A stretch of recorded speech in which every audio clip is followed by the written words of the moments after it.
Perkenalkan, Nama saya Nisrina Salsabila. Nama saya Sriana Febrianti.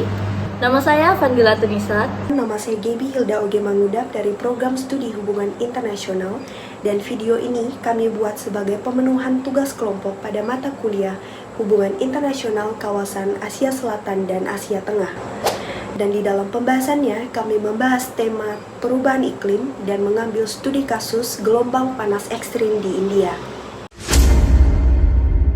Negara berpenduduk lebih dari 1,4 miliar jiwa kini berada di garis depan krisis iklim global.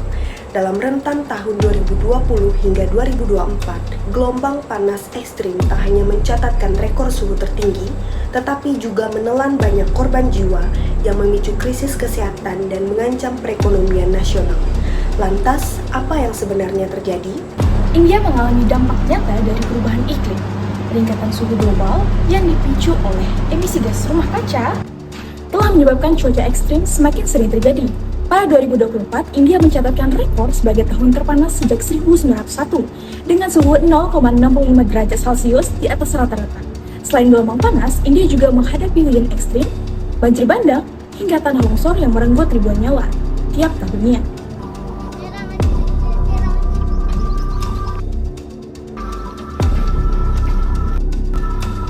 बहुत ज़्यादा दिक्कत है। गर्मी में क्या है, जो 100 फीट ठेकेदार को हम सुनाई देते थे, क्या करें अब, काम नहीं करेंगे तो खाएंगे भी नहीं, और थोड़ा दिन काम करते हैं, थोड़ा दिन बैठना पड़ता है अभी गर्मी।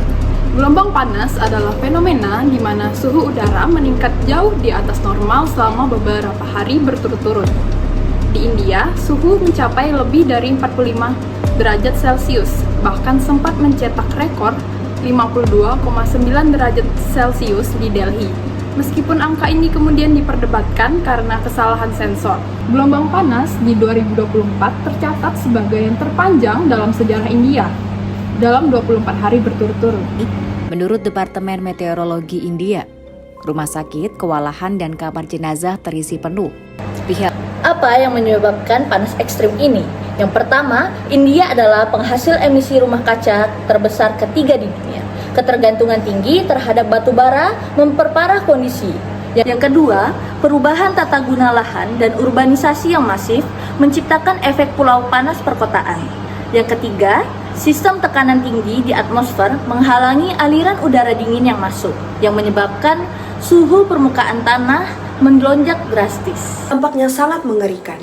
Ribuan orang jatuh sakit, puluhan meninggal, dan rumah sakit bahkan kewalahan dalam menangani korban serangan panas.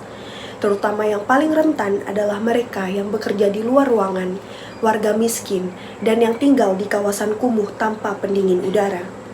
Di sektor ekonomi, gelombang panas bahkan menyebabkan kehilangan miliar jam kerja dan menurunkan produktivitas hingga 8% dari PDB diperkirakan bisa hilang pada akhir abad ini. Selain itu, listrik melonjak tajam, kebakaran hutan terjadi di banyak wilayah, dan krisis air semakin memburuk. Menurut studi Greenpeace dan CRA, 45% rumah tangga melaporkan ada anggota keluarganya yang jatuh sakit karena panas ekstrim. Pemerintah India telah berkomitmen untuk mencapai net zero emission pada tahun 2070. Tapi dalam jangka pendek, bagaimana cara mereka untuk menangani gelombang panas ekstrim ini? Yang pertama, Heat Action Plans atau HAP. Beberapa kota seperti Ahmedabad dan Delhi telah mengadopsi Heat Action Plans, strategi penanganan panas yang mencakup sistem peringatan dini, penyuluhan kesehatan masyarakat, penetapan zona sejuk, penyediaan air minum gratis di ruang publik, dan pengurangan jam kerja di luar ruangan saat panas ekstrim. Yang kedua, pusat penanganan panas di rumah sakit. Contohnya di Rumah Sakit RMLH di Delhi, dibuat unit UGD khusus untuk korban sengatan panas lengkap dengan kolam pendingin suhu 0-5 derajat Celcius, alat pengukur suhu internal, dan tim medis terlatih. Dalam 1 bulan, mereka menyelamatkan puluhan pasien yang suhu tubuhnya mencapai 42 derajat Celcius, di mana kondisi ini yang beresiko gagal organ.